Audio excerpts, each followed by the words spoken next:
Assalamualaikum warahmatullahi wabarakatuh. Halo sahabat rumah belajar. Perkenalkan, nama saya Dede Andrian. Saya guru di SMP Negeri 280 Jakarta. Pada kesempatan kali ini, saya akan mencoba untuk memberikan pengalaman saya yang baru, bagaimana cara mengajar di rumah aja. Apa saja sih langkah-langkahnya? Dan apa sih keseruannya? Kita lihat bersama-sama yuk. Saksikan vlog saya pertama kali berikut ini.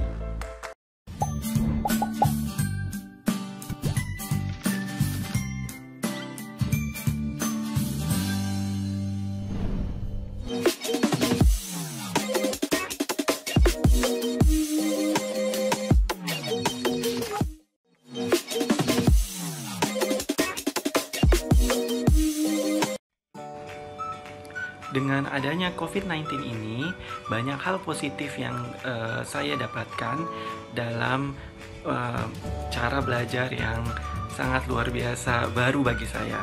Yang pertama itu adalah bagaimana kita menggunakan banyak platform online yang ada di internet. Pertama, saya menggunakan WhatsApp Group. Yang kedua itu menggunakan Google Classroom.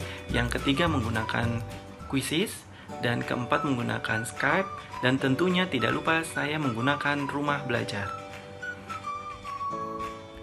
Dalam pembelajaran dari rumah, saya menggunakan konsep metode pembelajaran blended learning. Menurut Driscoll pada tahun 2002, konsep blended learning merupakan pembelajaran yang menggabungkan atau memadukan berbagai teknologi yang disediakan oleh web untuk mencapai tujuan pendidikan. Banyak sekali aplikasi yang saya gunakan, yang tadi saya sudah sebutkan sebelumnya, itu membantu sekali dalam melakukan pembelajaran dari rumah. Adapun sintak pembelajaran dari metode blended learning ini adalah sebagai berikut. Ada 3 langkah utama. Yang pertama, seeking of information. Yang kedua, acquisition of information. Yang ketiga, synthesizing of knowledge.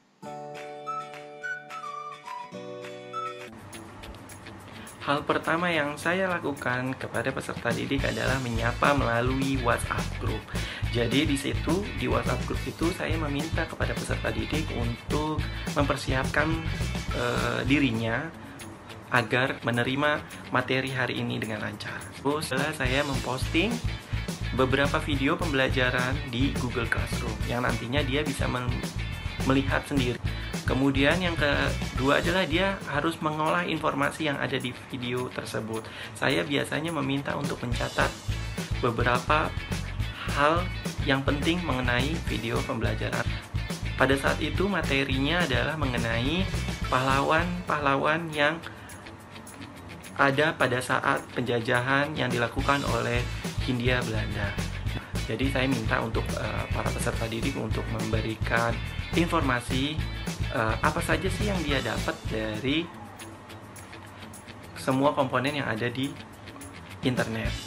Dimulai dari Google Classroom yang saya informasikan, dari buku yang diterima oleh peserta didik, dan satu lagi, kalau misalkan dia tidak memiliki buku, dia bisa mendownload atau mencarinya di buku elektronik yang ada di rumah belajar.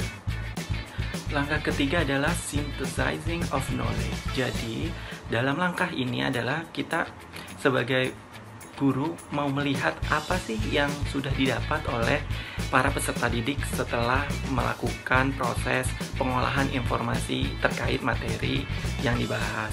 Jadi saya biasanya ada 2 tugas yang saya minta untuk peserta didik kerjakan. Yang pertama itu adalah mengunggah hasil catatannya terkait materi tersebut, dan kedua saya meminta untuk melakukan presentasi individu dan mengupload video tersebut ke dalam Google Classroom.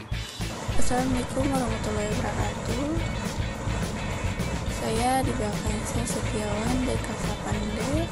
Saya di sini ingin mempresentasikan tentang pahlawan Nesa Kalumin. Pahlawan Nesa Kalumin adalah Thomas Machiavelli atau yang dikenal dengan Patung Muda. Dia lahir pada tanggal 8 Juni 1783 dan meninggal pada tanggal 16 Desember 1817. Semasa hidupnya, Pattimura berperang dengan Belanda untuk mengambil alih benteng Belanda. Akhirnya pun benteng Belanda diambil alih oleh Pattimura selama 3 bulan berperang. Itulah sekilas mengenai pembelajaran yang kita lakukan dari rumah aja. Ternyata dengan penggunaan teknologi kita bisa melakukan pembelajaran dari mana saja. Masih banyak aplikasi dan sumber belajar lainnya yang berbasis teknologi yang bisa mendukung pembelajaran dari rumah. Terkhusus untuk rumah belajar adalah portal pembelajaran yang menyediakan bahan belajar yang menarik untuk membuat pembelajaran menyenangkan.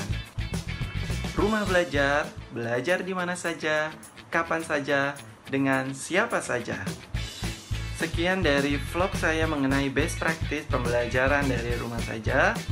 Jangan lupa untuk mengunjungi portal pembelajaran rumah belajar, karena dengan portal rumah belajar kita bisa mengikuti pembelajaran dari rumah saja dengan menyenangkan dan banyak hal yang sangat menarik di portal rumah belajar.